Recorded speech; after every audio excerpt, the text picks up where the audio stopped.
It's been a very long, drawn-out process, but the 737 MAX program continues to feel delays, with Boeing confirming in recent days that its smallest MAX variant, that being the 737-7, will not be delivered this year, period.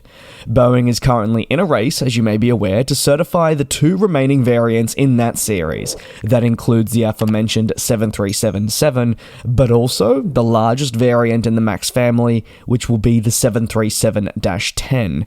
Without certification being won over for these variants, they are not allowed to fly with customers on board, and very simply can't enter into service, which is the ultimate goal for the aircraft manufacturer. Thanks to the tight nature of the certification process that has been implemented by the Federal Aviation Administration, or more commonly referred to as the FAA, Boeing does need to comply with regulations inside of the aircraft.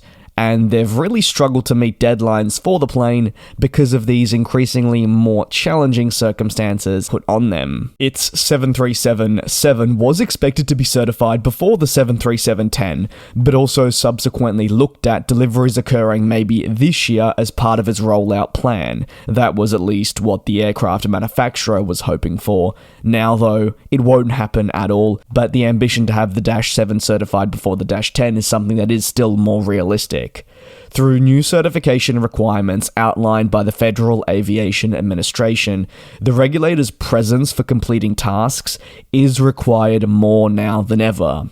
This was in stark contrast to previously when their presence probably wasn't as broadly felt, and as discussed following the tragedies of ET-302 and JT-610, Boeing was essentially more certifying their aircraft themselves, with the trust and strong relationship with the Federal Aviation Administration.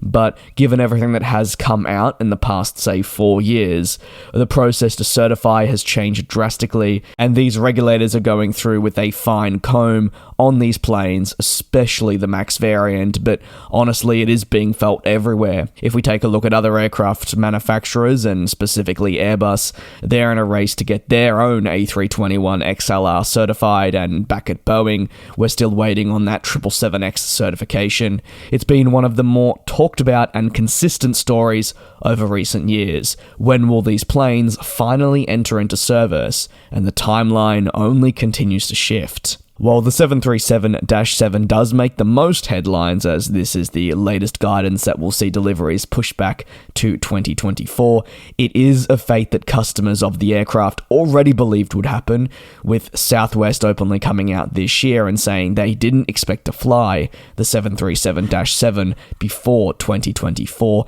even if it was delivered this year. So, normally in these situations, the airlines can be right and we wait for the official confirmation from the aircraft manufacturer. What all this does is increase concerns about the 737-10's entry into service too, flight testing program, and everything else that comes with that.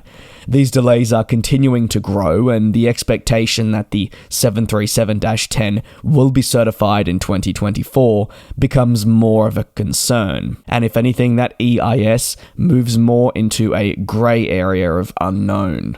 What are your opinions on the 737-7 being pushed back to 2024, and generally the certification race for these two remaining variants that just seems to be ongoing? I do honestly feel like a bit of a broken record when discussing these two remaining variants, as much as I recall last year, I was saying that 2023 would be that entry into service date according to guidance from Boeing, but that slipped now to 2024, and it's a very similar occurrence that we're seeing at various other programs too. So let me know down below in the comments. Thank you very much for your support. Do take care and be safe, and I will see you next time.